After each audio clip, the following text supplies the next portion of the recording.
Hey everybody, just a quick screencast so that you can see how to fill, whether it be exempt or missing or a grade.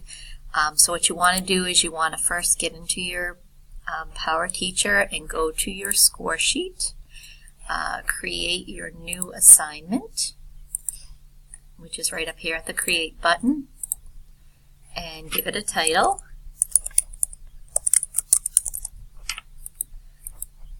Select the category, in this case just regular classwork, points, 10 points, if you want to pick a due date, and the description.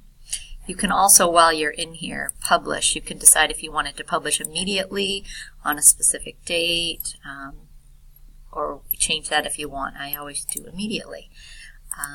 You go back, and when you're ready you hit Save and Close, and it creates your assignment.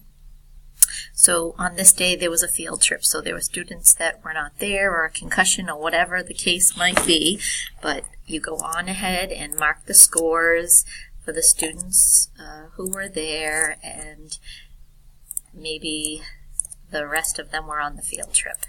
So you just click in the first student that's a blank that was on the field trip, and you scroll over to the right, and if you scroll down you see all these boxes here, and we're just going to exempt the ones that were on the field trip.